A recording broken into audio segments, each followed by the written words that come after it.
हम 8 बहनें थे जबकि माँ विधवा थी और घर में रहती थी। लेकिन मैं परेशान हो जाती जब माँ अपना तकिया उठाती तो उसके नीचे हजारों नोट कहाँ से आते, जबकि माँ तो कहीं जाती भी नहीं थी और घर में कोई कमाने वाला भी नहीं था।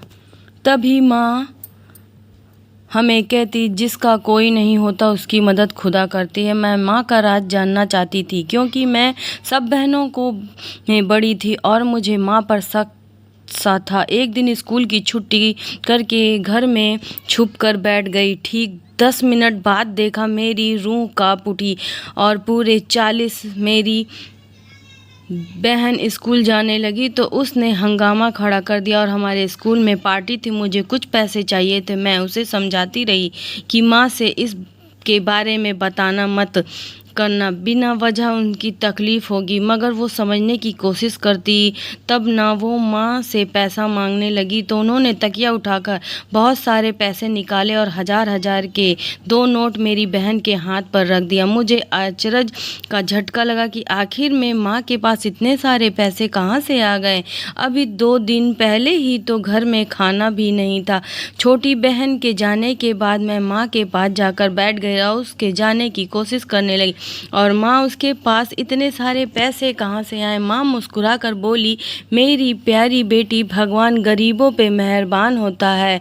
वो अपने भक्तों को बेसहारा नहीं छोड़ता है, बस उसने ही हमारे लिए ये इंतज़ाम किया है। ये बात मेरे समझ से बिल्कुल भी बाहर थी क्योंकि पिताजी के देहांत के बाद हमारे रिश्तेदार मानो जैसे दूर ही हो गए थे। मदद करना तो बड़ी दूर की बात थी, उन्होंने कभी फ़ोन करके हमारे हालात के बारे में जानने की भी ज़रूरत नहीं समझा। खैर मैं खामोश हो गई थी। मुझे लगा शायद माँ के पास थोड़ी बहुत पैसे बचे होंगे जो उन्होंने मुश्किल वक्त के लिए संभाल के रखे होंगे, लेकिन ये अब रोज़ ही हो गया था। माँ सुबह उठ के जब तकिया उठाती तो नीचे ढेर सारे पैसे होते। अब देखते ही देखते हमारे घर के हालात काफ़ी सुधर चुके थे। हमारे पास किसी चीज़ की कमी नहीं थी, मगर मुझे बेचैनी सी हो रही थी कि आखिर में माँ के पास पैसे कहाँ से आ रहे हैं।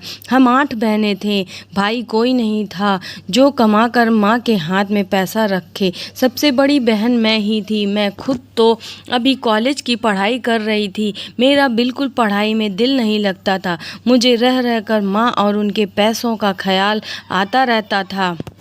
मेरी सारी बहनें कम उम्र की और मासूम थी। उन्हें तो अपनी ज़रूरतों के अलावा किसी और की ना कोई फ़िक्र थी और ना कोई परेशानी थी। बहनों का अच्छा बुरा सोचना मेरा ही फ़र्ज था। मैंने सोच लिया था कि मैं माँ का राज जान कर ही रहूँगी कि अचानक उनके हाथ कुबेर का खजाना कैसे लग गया। मैं बस स्टॉप पर खड़ी अपनी ही सोच में इतनी गुम थी कि कॉलेज के बस निकल गई। मुझे मालूम तक नहीं पड़ा कि जब तक अपने सोच से बाहर निकली तब तक बहुत दूर हो चुकी थी, बस बहुत दूर हो चुकी थी। तभी आसमान से बादल मंडराने लगे।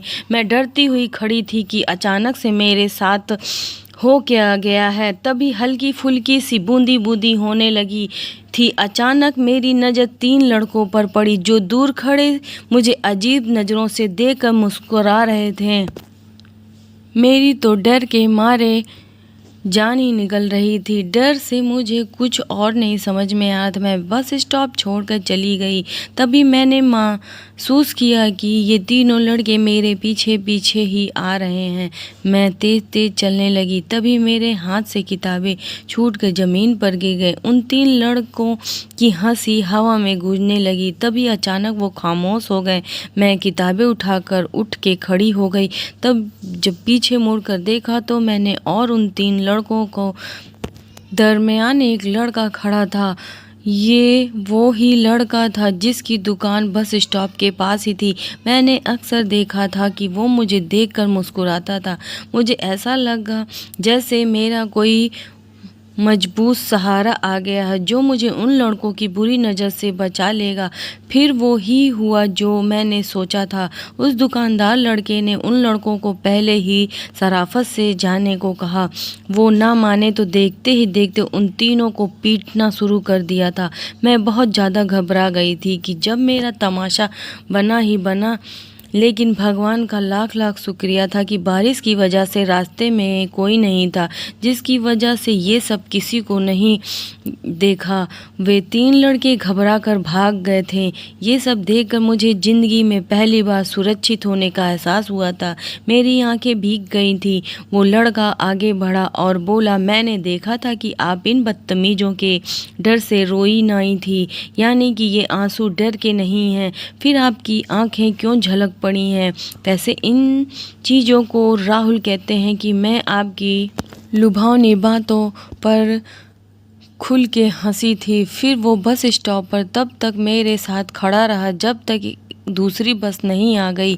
घर जाकर मुझे राहुल का ही ख्याल आता रहा। सुबह हुई तो माँ ने एक बार फिर से तकिया उठाया। आज फिर से ढेर सारे पैसे बरामद हुए थे। मेरा माथा टकराने लगा। मैं कॉलेज के लिए तैयार हो रही थी, मगर ये सब कुछ दे छोड़कर माँ के पास आकर बैठ गई। मैंने कहा, माँ, मैं मानती हूँ कि भगवान हम पे दया कर रहा है, लेकिन इस दया के पीछे कुछ तो वजह ज़रूर होगी। मुझे आप बताइए कि इस रहम के पीछे क्या वजह है? मेरी बात सुनकर माँ का रंग फीका पड़ गया था। मुझे ऐसा महसूस हो रहा था जैसे वो घबरा गई हो। थूक निगलना बोली, तुम आम खाओ, पेड़ मत गिनो, चलो उठो, तुम्हारी बस निकल जाएगी। बस की बात सुनकर मुझे एकदम से राहुल की याद आ गई, इसलिए मैंने ये बहस छोड़कर खड़ी हो गई और तैयार होने लगी। आज कॉलेज से वापस आते समय मैं बस स्टॉप पर ही खड़ी थी जब मैंने राहुल को अपनी तरफ आते हुए देखा तो बोला, मैं आपकी हिफाजत के लिए आया हूँ। मैंने उसका शुक्रिया अदा किया और कहा कि इस तरह के भ्रष्टाचार की ज़रूरत नहीं। आज तो वैसे भी बस स्टॉप पर बहुत भीड़ थी क्योंकि अभी बस आने में 5 मिनट बाकी थे। राहुल बोला, मैं ये सब अपनी खुशी के लिए कर रहा हूँ। आपकी हिफाजत करके मुझे खुद को खुशी महसूस होती है। मुझे ये बात सुनकर इतना अच्छा लग रहा है कि मैं शब्दों से इसे बता नहीं सकते। अब इस तरह से हर रोज़ राहुल मेरे पास आकर खड़ा हो जाता था। उसने मुझे अपना मोबाइल नंबर भी दे दिया था। मैं अब घर जाकर हर रोज़ उसे फ़ोन करती थी। राहुल ने मुझसे कहा कि वो मेरे रिश्ते के लिए अपनी माँ बाप को मेरे घर पर भेजना चाहते हैं। इससे ज़्यादा खुशी की बात मेरे लिए और क्या हो सकती है। मैंने उसे कह दिया कि वो अपने माँ बाप को हमारे घर भेज दे। अगले ही दिन राहुल के माता पिता उसका रिश्ता लेकर हमारे घर आ गए थे। हमने हर तरह से बेइंतहा इंतज़ाम किया था। राहुल की अपनी दुकान थी जो बहुत अच्छी थी, चलती थी। माँ को भी ये रिश्ता उचित लगा था, इसलिए माँ ने हाँ कर दिया था। मेरे और राहुल की खुशी का कोई ठिकाना ही नहीं था। माँ बाजार से दहेज के लिए अच्छी अच्छी चीज़ें खरीद के लाई थी और मैं सोचकर रह जाती थी कि आखिर में ये मामला है। माँ के पैसे के बारे में पूछती, वो सिर्फ इतना ही कहती, हर सुबह तकिए के नीचे से इतना पैसा निकल आते हैं कि तुम्हारे दहेज के एक से बढ़कर एक चीज़ खरीद सकती हूँ। मेरी बीए की परीक्षा आज शुरू हो गई थी। मेरी शादी की तारीख परीक्षा ख़त्म होने के तुरंत बाद की तय हो गई थी। शादी की खुशी में मुझसे पढ़ाई तो नहीं हो पा रही थी, मगर फिर भी मैंने ध्यान लगाकर सारे विषयों के पेपर के जवाब अच्छे से लिखे थे। अब उम्मीद थी कि यकीनन रिजल्ट अच्छा ही आएगा। फिर देखते ही देखते मेरी शादी की तैयारी भी शुरू हो चुकी थी। हल्दी की रात मैंने माँ के कमरे में ही गुजारी थी। मैं जानती थी कि माँ के पास इतने ढेर सारे पैसे आते कहाँ से थे। मैं सारी रात जागने की कोशिश कर रही थी, लेकिन मैं ज़्यादा देर अपनी नींद पर काबू पाने में नाकाम रही। सुबह 10 बजे माँ ने मुझे झटका देकर उठाया कि बारात आने वाली है। माँ बड़े गुस्से में थी। वो बोली, ना जाने कैसी लड़की है जो उसकी शादी में दिन गधे घोड़े बेचकर सो रही है। मैंने घड़ी में बेटाइम देखा तो मैं खुद भी परेशान हो गई थी। फिर उठकर जल्दी से अपनी तैयारी करने लगी। इतनी देर में मेरी सहेली भी आ गई थी। वो मुझे दुल्हन का मेकअप करने वाली थी। मेकअप करते करते 1 बज गया था। मुझे तो बस एक ही डर लग रहा था कि कहीं ऐसा ना हो कि बारात आ जाए और मेरी तैयारी भी पूरी ना हो। बारात का वक्त 12:30 का था, मगर अभी सभी जानते थे कि ऐसे कामों में थोड़ा बहुत तो टाइम आगे पीछे ही हो जाता है। 2 बजे जब मैं तैयार होकर गई तो मैं एकदम से रिलैक्स हो गई थी। अब अगर बारात आ जाती तो मुझे कोई फिक्र ना होती। इतने में मेरी माँ कमरे में दाखिल हुई तो उनके चेहरे से हवाइयाँ उड़ी थी। वो बोली, नेहा, राहुल को फ़ोन करके पूछो कि बारात कहाँ है, रह गई है, तभी तक आई क्यों नहीं। हमारे मेहमानों का तो भूख से बुरा हाल हो गया। मैंने माँ को तसल्ली दी कि बारात भी अभी आ जाएगी, जल्दी, इतनी जल्दी किस बात की है। मगर मैं नहीं जानती थी कि मेरी बारात तो आएगी ही नहीं। मैं राहुल को फ़ोन पे फ़ोन करती रही, मगर उसका नंबर बंद आ रहा था। जब 4 बज गए तो हमारे घर आए मेहमान अपने अपने घर वापस लौटने लगे थे। मेरा तो रो रो कर बुरा हाल हो गया था। इतनी देर से मेरी सबसे छोटी बहन राधा आ गई। वो बोली, दीदी, ईशा दीदी कहाँ है। ईशा मुझसे 2 साल छोटी थी। वो भी मेरे साथ ही कॉलेज आती जाती थी, मगर उसकी परीक्षा ख़त्म हो चुकी थी, इसलिए वो घर पर ही रहती थी। मैं रोते रोते ही उसे जवाब दिया कि मुझे नहीं मालूम वो कहाँ गई है। बाद में हम सब लोग उसे ढूंढने लगे। इस तरह उसे ढूंढते ढूंढते 10 बज चुके थे, मगर उसका कोई पता नहीं चल रहा था। बात बड़ी सीधी थी कि वो शादी के माहौल का फ़ायदा उठाकर घर से भाग गई ही थी। एक बेटी की तो बारात ना आई और दूसरी बेटी बिना बारात के ही विदा हो गई थी। इस धक्के में माँ का बर्ताव ना कर पा रही थी। उसकी शुगर हाई हो गया था और उसको पैरालाइज का अटैक आ गया था। मुझ पर तीन तीन दुखों का पहाड़ गिर गया था, मगर मैं बड़ी दृढ़ थी। तीनों गम सह गई थी। माँ को 2 हफ्तों तक अस्पताल में एडमिट कर दिया था। फिर डॉक्टरों ने उन्हें ये कहकर छुट्टी दे दी कि हमने हर तरीके से कोशिश कर ली है, मगर भगवान के फैसले के आगे हम डॉक्टर भी बेबस होते हैं। हम आपकी माँ की टांगें निकालने से नहीं बचा सकते। आपकी माँ टांगों से अपाहिज हो गई हैं। अब वो सारा दिन चारपाई पर पड़ी रोती ही रहती थी, लेकिन माँ के तकिए के नीचे से निकलने वाले पैसे का सिलसिला अब तक जारी था, बल्कि अब पैसे दुगने हो गए थे।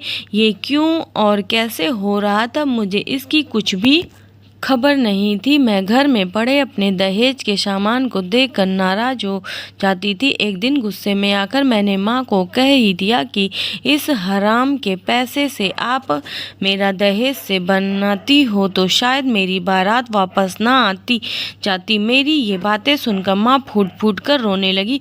उन्होंने कहा, मुझे इतना दर्द ना हो नेहा, मेरे दिल के पहले जख्म ही अभी तक नहीं भरे। अभी तो दिल भी चाहता है कि मैं मर जाऊं। मैं आज अपनी माँ के आंसुओं से पिघलने वाली नहीं थी। मुझे मोहब्बत का झांसा देकर बेवकूफ़ बनाया गया था। मैं जज्बात में पैरों तले रौंद दिया गया था। मेरा दिल तो चाहता था कि मैं सारे ज़माने को आग लगा दूं। इसलिए मैं माँ के बदसलूकी को थी। मैं बोली, अगर आप मर गई तो शायद इन पैसों का सिलसिला भी थम जाएगा और शायद हमारे घर में ये अनहोनी भी ख़त्म हो जाएगी। मैंने इतना कहकर बाहर चली गई। मुझे बाहर भी माँ के रोने की आवाज़ महसूस हो रही थी। थोड़ी देर ही बीती होगी कि हमारे घर के दरवाजे पर दस्तक हुई थी। सबसे छोटी बहन राधा तो चीख ही पड़ी थी। वो बोली, छोटी दीदी आप। मैं ये सोचकर कमरे से बाहर निकली कि आखिर देखूं तो सही कि कौन सी छोटी दीदी हमारे घर आई है। मैंने बाहर झांक के देखा तो सामने ईशा और राहुल खड़े थे। ये दृश्य देखकर मुझे चक्कर आने लगे। मैं दौड़ती हुई कमरे से निकली और राहुल की गिरबान को पकड़कर हिलाने लगी थी। इतने में ईशा ने मेरा हाथ थाम कर झटक दिया और बोली, दीदी, मैं अपने पति को इस तरह से अपमान बर्दाश्त नहीं करूंगी। ईशा की बात सुनकर तो मुझे सांप सूंघ लिया था। एक जब भी बोलने की काबिल न रही थी। माँ ने ईशा की तरफ देखा, अपना मुंह फेर लिया था। वो भागकर माँ के कदमों में जाकर बैठ गई और जोर जोर से रोने लगी। माँ के पाँव चूमती जाती और उसके माफ़ी मांगती जाती। फिर वो बोली तो मुझे लगा कि मैं फिर अब दोबारा से सांस ही ना ले पाऊँ। माँ, मैं और राहुल हम एक दूसरे से मोहब्बत करते थे। फिर मेरी परीक्षा ख़त्म हुई तो मैं घर में बैठकर रिजल्ट का इंतज़ार करने लगी। मेरी और राहुल की बात मोबाइल पर होने लगी थी, लेकिन एक दिन छोटी सी बात पर हम दोनों के बीच बहुत बड़ा झगड़ा हुआ था और हमने ये आपस का प्यार रिश्ता ख़त्म कर दिया था। मैं तो सबसे छुप छुप कर अपने मोहब्बत के गम में खोई रहती थी, मगर ये दूसरी लड़कियों के मोहब्बत के बारे में सोचने लगा था। मैं नहीं जानती कि दीदी और राहुल का रिश्ता कैसे पक्का हुआ, लेकिन अब राहुल की तस्वीर देखी तो मेरी मोहब्बत एक बार फिर से जाग उठी थी। मैं राहुल से फिर से मिली और उसे हकीकत बता दी कि नेहा मेरी बहन है। राहुल अच्छा इंसान है, उसे अपनी गलती का एहसास हो चुका था, इसलिए उसकी शादी के लिए इनकार कर दिया था और इस तरह हम दोनों ने भागकर शादी कर ली थी। मेरी माँ, मुझे अगर ज़रा भी मालूम होता कि मेरी इस हरकत से आप हमेशा के लिए अपाहिज हो जाओगी तो मैं अपनी मोहब्बत को आपके हवाले कर देती। माँ, मुझे माफ़ कर दो। माँ, अगर आप मुझे माफ़ नहीं करोगी तो मैं जीते जी मर जाऊंगी। हम सब ईर्षा की बातें सुनकर रोने लगते हैं। माँ बोली, ईर्षा, मैं सिर्फ तुम्हें एक शर्त पर माफ़ कर सकती हूँ कि जब तक मेरी नेहा की शादी नहीं हो जाती तुम इस घर में कदम भी नहीं रखोगी। ईर्षा ने माँ का शर्त मंजूर कर लिया। ईर्षा मेरे कदमों में गिरकर मुझसे भी माफ़ी मांग रही थी। राहुल ने भी मेरे आगे हाथ जोड़ दिए थे। अगर मैं उन्हें माफ़ करने की हिम्मत खुद में न रख पाती तो क्या होता। ऐसे ही वक्त गुजरने लगा था। मेरा रिजल्ट भी आ गया था। मैं बहुत अच्छे नंबर से पास हो गई थी। मैंने माँ से प्रॉमिस मांगी थी कि वो मुझे स्कूल में नौकरी करने दे। माँ, स्कूल में नौकरी करने दो। माँ ने झट से ना मैं सिर हिलाकर कर दिया। वो बोली, भगवान का दिया हुआ सब कुछ तो है हमारे पास, पैसा भी है, तो फिर तुम क्यों 2 टके की नौकरी करोगी। तो मैं अपने दुख में इस तरह से उलझ गई कि मुझे दुनिया का होश ही नहीं रहा था। मैं तो ये तक कि भूल गई थी कि हर सुबह माँ के तकिए के नीचे से पैसा निकलते हैं। अब माँ की बातें ने मेरी आंखें खोल दी थी कि मैंने तो ये तय कर लिया था कि अब तो ये राज पता करके ही रहूँगी। इसलिए अब मैं माँ के कमरे में सोने लगी थी। मुझे माँ के कमरे में सोते हुए 2 रात गुजर चुकी थी, मगर अभी तक मेरे हाथ कोई सुराग नहीं लगा था। आज तीसरी रात थी। आज मैंने सोच लिया था कि 1 सेकंड के लिए भी अपनी पलकें नहीं झपकाऊंगी। ऐसे ही धीरे धीरे रात बीतती रही थी, यहाँ तक कि रात के 3 बज चुके थे। तभी बाहर से आवाज़ आई, जैसे कोई बाहर से हमारे घर में कूदा हो। हमारा पूरा शरीर डर से कांप उठा था। मैं अपनी आंखों से सारा नज़ारा देखने लगी थी। हमारे कमरे के दरवाजे में किसी ने धकेल कर खोला था और कोई दबे कदमों से अंदर दाखिल हो चुका था। कमरे दाखिल हुए शख्स को देखकर तो मैं दंग ही रह गई थी, क्योंकि वहाँ पर एक 40 साल का हैंडसम मर्द खड़ा था। मैं उसको गौर से देख रही थी। तभी मेरे सिर पर आसमान टूट पड़ा था कि ये यहाँ कैसे पहुँच गया। आज से 7 साल पहले की बात है, जब मैं स्कूल पढ़ती थी। मुझे नई नई लड़कियों से दोस्ती करने का बहुत शौक था। हमारे क्लास में एक नई लड़की ने दाखिला लिया था। उसका नाम पायल था। वो क्लास में हम सब लड़कियों से बड़ी थी, इसलिए उससे कोई भी दोस्ती ना करता था। मुझे पायल की हालत देखकर बड़ा दुख हुआ था। वो सारा दिन अकेले ही बैठी रहती। फिर मैंने उसकी तरफ दोस्ती का हाथ बढ़ाया था। देखते ही देखते हम दोनों की बहुत गहरी दोस्ती हो गई थी। मेरे पिताजी का स्वर्गवास हो 4 साल हो चुके थे। हम बहनें भी अब छोटी छोटी थीं। 8 बच्चों को अकेले पालना आसान काम नहीं था, इसलिए माँ हम पर ज़्यादा ध्यान ना दे पाती थी। मैं और ईशा अक्सर स्कूल में रुक कर कोई ना कोई खेल खेला करते थे, लेकिन मेरी माँ ने कभी मेरे बारे में पूछताछ नहीं की थी कि मैं स्कूल से घर इतनी देर से क्यों आती हूँ। माँ की इस लापरवाही ने मुझे छूट सी दे दी थी। अब मैं हर रोज़ पायल के घर जाने लगी थी। एक दिन पायल बोली, तुम्हें अपनी दूसरी सहेली के घर लेकर चलती हूँ। मैंने भी तुरंत हाँ कर था। मैं और पायल उसकी सहेली के घर चले गए। पायल ने मुझे ड्राइंग रूम में बैठाया और खुद बाहर चली गई और कमरे में को लॉक कर दिया था। लॉक की आवाज़ सुनकर मैं घबरा गई थी, मगर फिर मन में विचार आया कि उसने कोई शरारत की होगी। लेकिन जब मुझे बैठे बैठे काफ़ी देर हो चुके तो मुझे यकीन हुआ कि ये कोई शरारत नहीं है, यह सही मायने में मुझ पे क़यामत टूटी थी। मैं भागकर दरवाजे तक आ गई और ज़ोर ज़ोर से दरवाज़ा बजने लगा। तभी दो मर्द कमरे में दाखिल हुए। दोनों की शक्ल बड़ी खतरनाक लग रही थी। एक बोला, अब दरवाजे पर दस्तक देने की गलती मत करना, मैं तुम्हें भूखे कुत्तों के आगे फिकवा दूंगा। इसकी बात सुनकर तो मैं चौंक ही गई थी। मुझे रह रहकर माँ की याद आ रही थी। मैं जानती थी वो कि फिक्र में पागल हो गई होगी। मैं रो रो कर भगवान से मदद मांगने लगी थी। मेरी आवाज़ उस कमरे में गूंजने लगी थी। अभी तो मेरी बच्ची कच्ची हिम्मत भी जवाब देने लगी थी। मैंने बार बार फिर उठकर दरवाजे पर दस्तक देना शुरू कर दी थी और एक बार फिर से दरवाज़ा खुला तो मैं डर कर 2 कदम पीछे हट गई।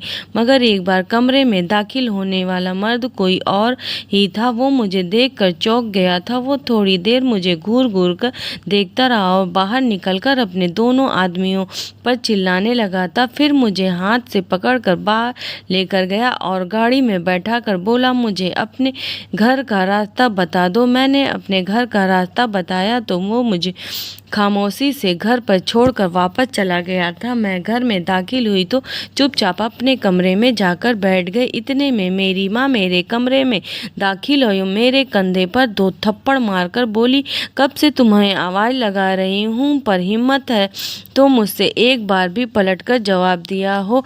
मेरा तो अचरज के मारे दिमाग फटने लगा था। मेरी माँ को कोई खबर ना हुई कि मैं इतनी देर घर से गायब हो गई थी। मुझे माँ पर बड़ा गुस्सा आ रहा था। उस दिन के बाद से मैं अपनी बहनों का ख्याल खुद ही रखने लगी थी। अगले दिन स्कूल गई तो पायल नहीं आई थी और फिर कभी भी वो लौट कर स्कूल ही ना आई थी। और अब रात के सामने उस मर्द को देखकर चौंक गई थी। ये तो वो ही था उस शाम को जिसने मुझे घर छोड़ा था। अब वो मेरे घर आके क्या लेने आया था? उस आदमी ने माँ का तकिया उठाया, उसके नीचे पैसा रख दिया था। वो जैसे ही वापस पलटने लगा, माँ ने उसे कलाई से पकड़कर रोक लिया था। माँ गुस्से में बोली, कौन हो तुम? मैंने भी जल्दी से उठकर कमरे की लाइट चालू कर दी थी। सारा कमरा रोशनी से चमक उठा था। माँ की नज़र जैसे उस मर्द पर पड़ी। माँ चीख कर बोली, अजय ये तुम थे? मैं आगे बढ़ी और रोते हुए बोली, आखिर ये सब हो क्या रहा है? वो मर्द आगे बढ़ा और मेरे सिर पर हाथ रखकर बोला, मैं तुम्हें सब कुछ बताता हूँ। मेरा नाम अजय है। जवानी में मेरी शादी पिताजी के अनाथ दोस्त की बेटी से हुई थी। वो लड़की जानती हो कौन थी? वो तुम्हारी माँ थी। लेकिन मुझे तुम्हारी माँ से नफरत थी। मैं इससे शादी करना ही नहीं चाहता था, मगर मेरे पिताजी अपने दोस्ती की मजबूर हो चुके थे। मेरी शादी इससे कर दी थी। जब मेरी बीबी पेट में हुई तो मैंने उसे पर बदचलन का इल्ज़ाम लगा दिया और कहा, ये तो मेरी औलाद है ही नहीं, ना जाने किसका गुनाह अपने कोख में लेकर घूम रही है। मैंने उसे बदनाम करके घर से निकाल दिया था तो उसने मुझे बददुआ दी कि तुम सारी जिंदगी औलाद के लिए तरसोगे। लेकिन मैंने उसकी बात को बिल्कुल भी अहमियत ना दी और मैं गांव छोड़कर शहर चला गया और छोटी मोटी डकैती करके पैसा बनाने लगा था। फिर मैं गुनाहों के दलदल में फंसता ही चला गया और मैंने बच्चों की अगुवाई शुरू कर दी थी। मुझे तो पायल अगवा करके ही मेरे पास लाई थी, लेकिन मैंने तुम्हें पहचान लिया था। उस दिन से मैंने अपनी गुनाह की राह छोड़ दी दी। फिर मैंने शादी की मगर मुझे कोई औलाद ना हुआ। मैं अब तक औलाद के लिए तरसता रहा हूँ। मुझे मालूम हुआ तुम्हारी माँ ने ही भी शादी कर ली और दूसरी शादी भी, उसके 7 बेटियाँ। फिर मुझे उसके पति के निधन और तुम्हारी विश्वस्तता का पता चला तो मैंने रात के अंधेरे में सबसे छुपकर भगवान को साक्षी बनाकर तुम लोगों की मदद करने लगा। अब मैं तुम दोनों के आगे हाथ जोड़कर माफ़ी मांगता हूँ।